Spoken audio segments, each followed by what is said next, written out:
Hello everyone, welcome to my channel. It's Kritika. So हम लोगों ने जो अपना क्लास 6 का सिविक्स की जो बुक है वो स्टार्ट किया अभी रिसेंटली। तो इस वाली जो बुक है इसका फर्स्ट चैप्टर है वो हमने स्टार्ट कर दिया था, डाइवर्सिटी। अंडरस्टैंडिंग डाइवर्सिटी इस चैप्टर का नाम है। काफ़ी इजी और बहुत कॉमन सा चैप्टर है और इवन थोड़ा बहुत इंटरेस्टिंग इसलिए है क्योंकि हम वो चीज़ें अपने आसपास ऑब्जर्व नहीं करते जो इस चैप्टर में दी हुई है। यानी कि हमारी कंट्री में जो डाइवर्सिटी है वो किस किस बेसिस पर है उसके अकॉर्डिंग। और ये क्लास 6 के लिए बिल्कुल एकदम सूटेबल चैप्टर है क्योंकि बच्चे जो होते हैं आसपास की चीज़ों को ऑब्जर्व करना शुरू करते हैं इस चैप्टर के अकॉर्डिंग।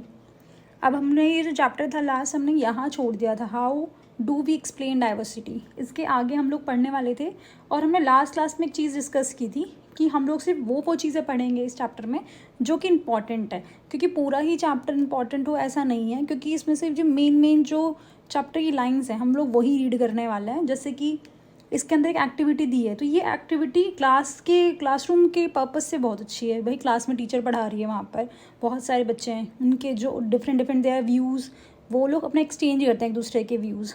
तो ये चीज़ अच्छी है क्लासरूम के according. But as a aspirant अगर आप किसी एग्ज़ाम की तैयारी कर रहे हो, इवन बच्चों के लिए भी बस उतना पढ़ना ज़रूरी है इसके अंदर जिसमें से क्वेश्चंस बनकर आएँ। ठीक है, तो हम लोग सिर्फ उतना ही कवर करेंगे इस चैप्टर में जितना कि बहुत ज़्यादा इंपॉर्टेंट है। सो लेट्स डिस्कस, स्टार्ट करते हैं अपना चैप्टर।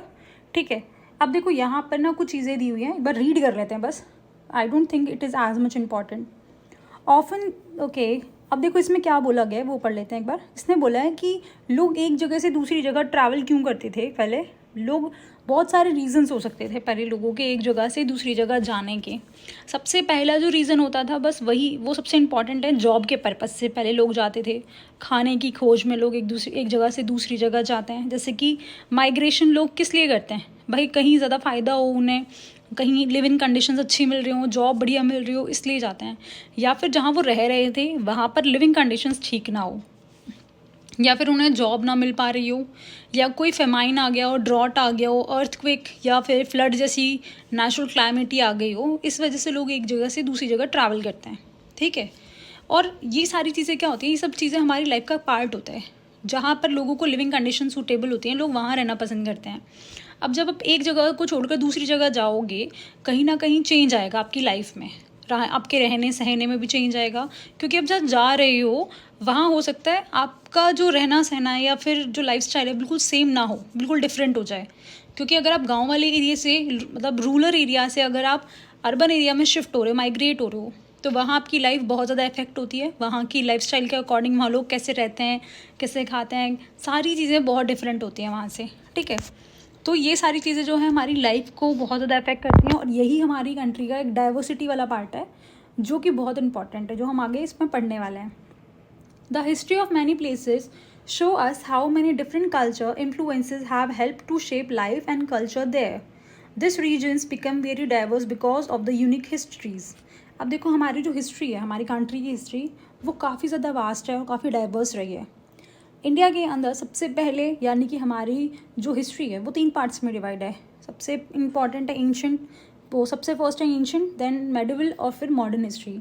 एंशंट हिस्ट्री जो है वो बेसिकली राजा महाराजाओं वाली थी, अलग अलग डायनेस्टीज़ बनी उस टाइम पे, चोला, चेराज, पांड्याज, मगध वाला रीजन। तो उस टाइम पे रहने सहने का तरीका अलग था। फिर आए मुगल्स, यानी फिर मेडिवल पीरियड के अंदर हम लोगों ने देखा इन्वेडर्स आए थे। इन्वेडर्स अपने साथ अलग एक रिलीजन लेकर आए जिसे हम इस्लाम कहते हैं आज के टाइम में। तो लोगों ने इस्लाम को भी अपनाया, उनके खाने तौर तरीके सब अपनाए। तो वो सारी चीज़ें भी हमारी कंट्री को अफेक्ट करके गई। फिर उसके बाद आए कौन, ब्रिटिशर्स यानी कि अंग्रेज़। उन लोगों का जो एजुकेशन सिस्टम था वो बिल्कुल ही डिफरेंट था, उन लोगों का रहना खाना पीना बिल्कुल डिफरेंट था। इवन इंडिया के अंदर बहुत सारी वेजिटेबल्स हो गई। और ये जो टी वाला जो टी है वो इंडिया में इंट्रोड्यूस ही ब्रिटिशर्स ने की थी, वरना पहले इंडिया में कोई चाय नहीं पीता था और ना ही चाय की खेती हुआ करती थी। ठीक है, तो बहुत सारी जो चीज़ें हैं वो हमारी कंट्री में ऐड होती चली गई और आज तक हमारी कंट्री उस चीज़ को क्या कर रही है, फॉलो कर रही है। लोग उन चीज़ों को प्रैक्टिस कर रहे हैं। न्यू एजुकेशन सिस्टम आया, उन लोगों ने हमारी कंट्री को मॉडर्नाइज करने की कोशिश की, बहुत हद तक एक्सप्लॉइट भी किया, बट कुछ अच्छी अच्छी चीज़ें भी की ब्रिटिशर्स ने। तो ये सारी चीज़ें हमें दिखाती है कि हमारी जो हिस्ट्री है वो कैसे हमारे कल्चर को अफेक्ट करती है, हमारे जो रिलीजियस बिलीव्स हैं उनको कैसे अफेक्ट करती है। आगे देखते हैं। Similarly, diversity also comes about when people adapt their lives to the geographical area in which they live. For example, living near the sea is quite different from living in the mountainous area. ये बहुत common चीज़ है भाई. जब आप जिस जगह पर रह रहे हो वहाँ से आपकी लाइफ बहुत हद तक क्या होगा, आप अडेप्ट कर लोगे उन चीज़ों को. जैसे कि अगर आप रेगिस्तान में रह रहे हो यानी कि डेजर्ट वाले एरिया में रह रहे हो तो आपके घर मिट्टी के बने हुए होंगे, यानी कि इसके मड के बने हुए होंगे. जो छत होगी वो सीमेंट की नहीं होगी क्योंकि सीमेंट ज़्यादा हीट को अब्जॉर्ब करता है. वहाँ पर जो छत होगी वो कच्ची होती हैं. अब वो चीज़ें क्या करेंगी, वो हीट को ज़्यादा ऑब्जर्व नहीं करेंगी. वहाँ के लोगों के लिए पानी बहुत ज़्यादा स्कार होगा, बहुत कम पानी होता है डेजर्ट वाले एरिया में, इसीलिए लोग पानी को बहुत प्रीशियसली यूज़ करते हैं.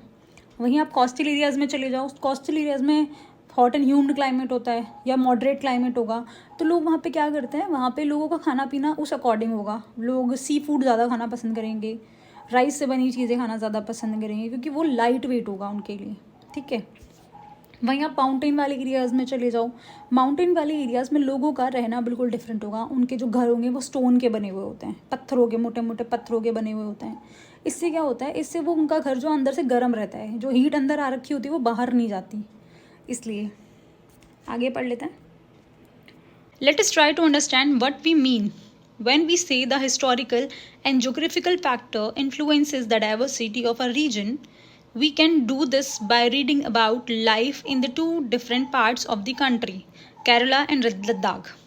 अब देखो, ये चीज़ बताई गई है कि हिस्टोरिकल और जोग्राफिकल जो फैक्टर्स होते हैं वो कैसे हमारे डाइवर्सिटी को अफेक्ट करते हैं, उसके बारे में यहाँ पे दो स्टोरीज़ हैं. एक स्टोरी हम आज की क्लास में डिस्कवर करेंगे, मतलब डिस्कस करेंगे, और एक हम नेक्स्ट क्लास में डिस्कस करेंगे. पहली स्टोरी है लद्दाख की, यानी कि लद्दाख आपको पता है इंडिया के नॉर्थ साइड में है. ठीक है, वो एक माउंटेनियस एरिया है. उसके बारे में आ जाते हैं एक बार फटाफट. यहाँ पे कॉलम दिया हुआ है, इसे पढ़ लेते हैं. Ladakh is a desert in the mountains in the east of Jammu and Kashmir. Very little agriculture is possible here since this region does not receive any rain and it's covered in snow for a large part of the year. Ladakh जो है आपने देखा होगा north side में है. अब ये union territory है. पहले ये क्या हुआ करता था, पहले ये एक स्टेट का पूरा पार्ट था, जम्मू कश्मीर में ही आता था. लेकिन गवर्नमेंट ने 2019 में क्या किया, इसको दो पार्ट्स में डिवाइड कर दिया, यानी कि एक जम्मू एंड कश्मीर वाला पार्ट और एक लद्दाख वाला पार्ट, दोनों को ही यूनियन टेरिटरी बना दिया. तो अब डायरेक्टली ये सेंट्रल गवर्नमेंट के अंडर में आती है. तो लद्दाख क्या है, वो एक डेजर्ट है, यानी कि इसको डेजर्ट इन द सेंस वो वाला सैंड वाला डेजर्ट नहीं है. ये डेजर्ट है स्नो वाला, यानी कि यहाँ पर हर टाइम बर्फ़ रहती है मोस्ट ऑफ दी, और बहुत ड्राई सीजन सा रहता है. Dry in the sense cold dry वाला सीज़न. बहुत कम एग्रीकल्चर होता है यहाँ पर. सारी की सारी जो चीज़ें होती हैं उनके लिए ये लोग बाहर यानी कि शहर वाले एरियाज़ पर डिपेंडेबल होते हैं, क्योंकि ये काफ़ी हाई एल्टीट्यूड पर है, इसीलिए यहाँ चीज़ें ले जाना काफ़ी मुश्किल होता है. बहुत कम रेनफॉल होती है यहाँ पर, ज़्यादा से ज़्यादा पार्ट स्नो से कवर रहता है. लोग आजकल घूमने जाने लग गए हैं, बहुत ज़्यादा ट्रेंड चल रहा है लद्दाख जाने का लोगों का. There are very few trees can grow in this region. For drinking water, people depend on the melting snow during the summer month. Even पीने के पानी के लिए भी ये स्नो पर, यानी कि जो मेल्टिंग स्नो है उसके ऊपर डिपेंड रहते हैं. People here keep sheep and goat. The goat in this region are special because they produce pashmina wool. This wool is prized and pashmina shawl cost a lot of money. The people in Ladakh carefully collect the wool of the goat and sell this to the traders from Kashmir. Pashmina shawl are chiefly woven in Kashmir. अब देखो, जो लद्दाख के लोग हैं उनका livelihood क्या है, main काम वो लोग क्या करते हैं, वो लोग शीप वगैरह पालने का काम करते हैं. ठीक है. उसके बाद वो शीप जो पाल रहे होते हैं, पश्मीना वुल निकलती है उनसे, यानी कि पश्मीना नाम की एक ऊन निकलती है. वो काफ़ी ज़्यादा थिन होती है. थिन इन द सेंस, मैं एक्चुअल में बता दूँ, ये हमारे बाल का भी 6 पार्ट इतनी पतली होती है, यानी कि ह्यूमन हेयर का भी 6th पार्ट उतनी पतली होती है काफ़ी. और ये लोग क्या करते हैं, उस वुल को ट्रेडर्स को बेच देते हैं, और फिर वो लोग क्या करते हैं, वो बहुत ज़्यादा मेहनत करके उससे एक शॉल क्रिएट करते हैं, इसे पश्मीना शॉल कहते हैं, और काफ़ी महंगी जाती है ये शॉल, यानी कि बहुत ज़्यादा वार्म होती है और बहुत ज़्यादा लाइट वेट होती है. The people eat meat milk produce like cheese butter. Each family own some goat cows and dons या काउज, यानी कि वहाँ के लोग क्या है, ज़्यादातर मिल्क प्रोडक्ट या फिर एनिमल प्रोडक्ट खाना पसंद करते हैं. ठीक है. अब वहाँ के जो लोग हैं वो गॉट हो गई, काऊ हो गई और याक जैसे एक एनिमल होता है उसको पालना पसंद करते हैं ताकि वो उनके सर्वाइवल के लिए मतलब काम बन जाए उनका। Being a desert does not means that Ladakh did not attract its share of trader. It was considered a good trade route as it has many passes through which caravan traveled to what is today called Tibet.